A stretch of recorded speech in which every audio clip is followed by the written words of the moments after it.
Welcome back to another WyattzWorld Extra. Not sure why I was pointing at the screen there, probably because the tier list is up, but welcome back to another video, welcome back to another tier list. Today we are not going to be going necessarily into top 10s, but I'm going to be ranking the most popular video game consoles over time. A lot of people ask me where I started gaming. Well, I'll kind of go through that as this list goes on. But shockingly, throughout the years of playing at my friend's house, owning them, for the most part, I have actually gotten to experience basically every single console on here, so that's really cool. One quick thing before we hop into the video, guys, head over to gfuel.com, use code WyattzWorld, save yourself a discount on any G Fuel products. And without further ado, let's hop into the video.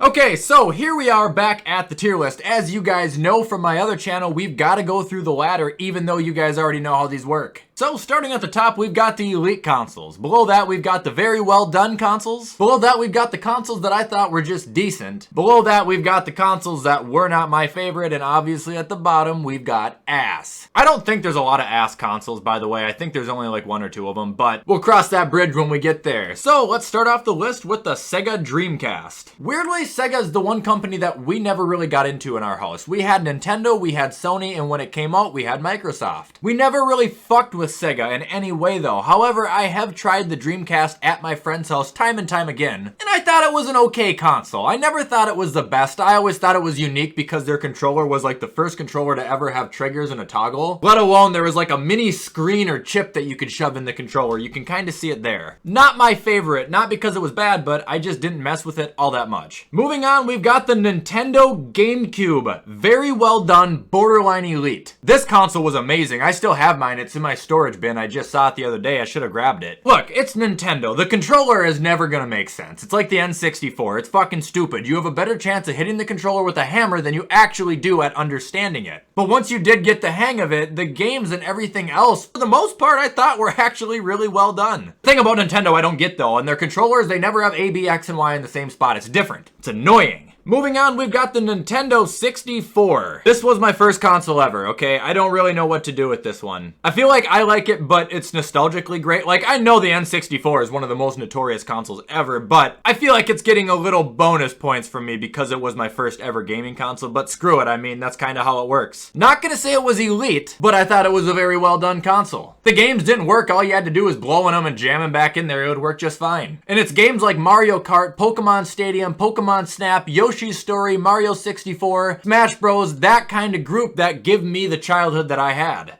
Moving on, we've got the original Nintendo, the NES. Look, man, I thought this thing was amazing as a kid. I thought it was so cool how you put games in and shoved them down. The controller was so basic, just like 4 buttons on it. The games were 8-bit, but they were simple. However, we look at the Nintendo now, dude, this thing was as plain as a fucking box of rice. Like, there was nothing to it. I would say it's decent. I'm not gonna say it's elite. But compared to even like the Dreamcast and the N64, this thing was vanilla, man. Moving on, we've got the PlayStation 1. So, you know how I said the N64 was my first console? That was really my dad's. The PlayStation 1 was the first console that I ever owned to my name, other than my Game Boy, which isn't on here. Since it's not on here, and I'm actually kind of upset about that, the Game Boy SP was elite. I mean, really, for as basic as this thing is, it did wonders for me. Emerald version, baby! But back to what I was saying, the PS1 was the first console I ever owned to my name because it was gifted to me for my birthday from my godfather. And it wasn't even the big boxy one, it was the slim model. Anyway, the PlayStation 1 will be the first ever console that belongs in the elite category. So many memories, so many titles, so many hours, broken controllers, different memory cards, so many years of consistent and great entertainment. You got Spyro, you got Crash Bandicoot, you got the WWE games. Hell, we can just do this right now. The PlayStation 2 is elite too. You guys all fucking know it. I don't even know where to start, man. Like, seriously, some of the most fun games I've ever played in my life, games that I still go back to today as an adult and play, were on the PlayStation. Revolutionized gaming for what it is today, and it certainly paved the way for the Xbox to make its way into modern day gaming like it did. PlayStation 1, PlayStation 2, both hats off, elite. Moving on, we've got the PlayStation 3. Now, this is going to be humorous. You guys are probably thinking, hey, he loves PlayStation. The PlayStation 3 is going to be very well done.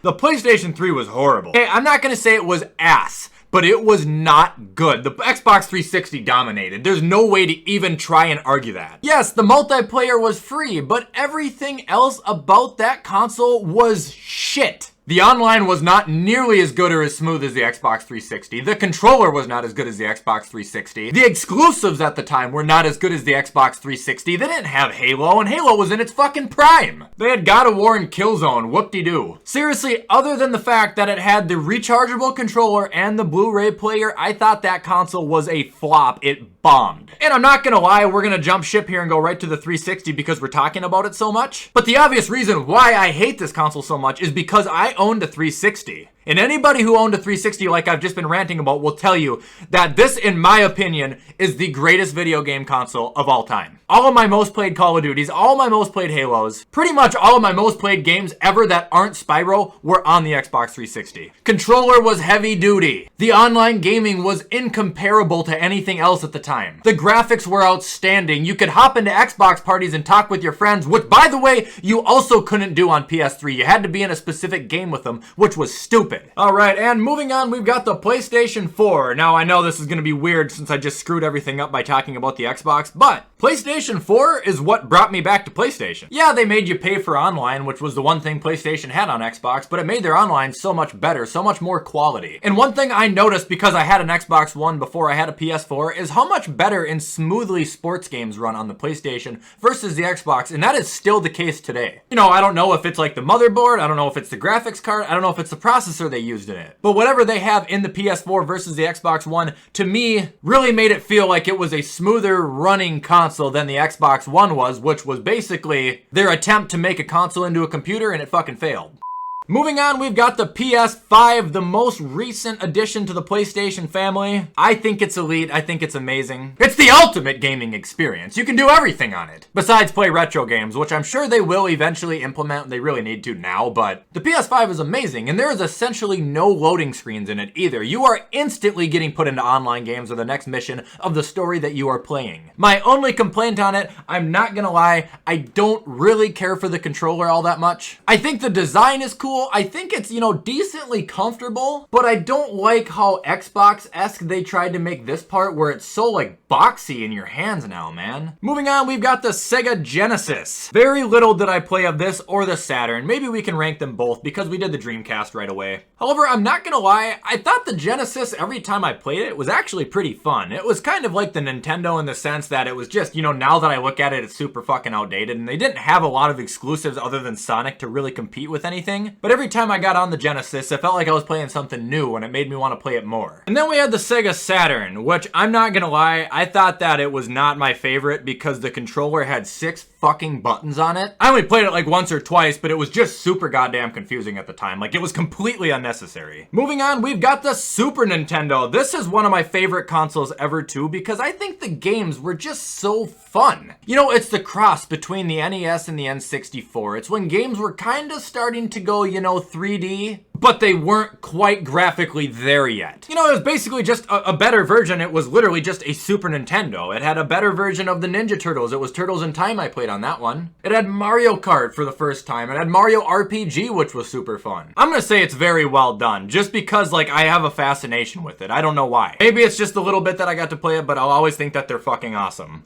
Moving on, we've got the Nintendo Switch, which I'm gonna choose to talk about after I talk about these two turds. Alright, so starting off with this piece of shit, we got the Wii U. It was only around for about 5 years, and it failed with very good reason. Look at it, it was disgusting. Controller was obnoxiously big, and even though they were very close to the Switch, which is a huge success I think now, they were still so far away. I just don't think they ever got the right selling point with this thing either, and yeah, it to me probably was because I'm not gonna hold a fucking spaceship. I know that this console does have a very, very passionate group of gamers that will always have its back, so I'm sorry for slandering it if you are one of those gamers. I just think the design and the marketing was so horrible, it was just destined for failure from the beginning. Moving on, we've got the original Wii. I would say it was ass, and just to give this one a friend down here because there won't be another ass console here, but the Wii wasn't actually ass. It just wasn't my favorite. I enjoyed playing games like Wii Sports, and I enjoyed playing games like Mario Kart where you'd have the wheel, but other than that, when it came down to playing literally anything else, it was just annoying to use the fucking remote, but the games worked fine. And moving on to the final Nintendo product, which I think is their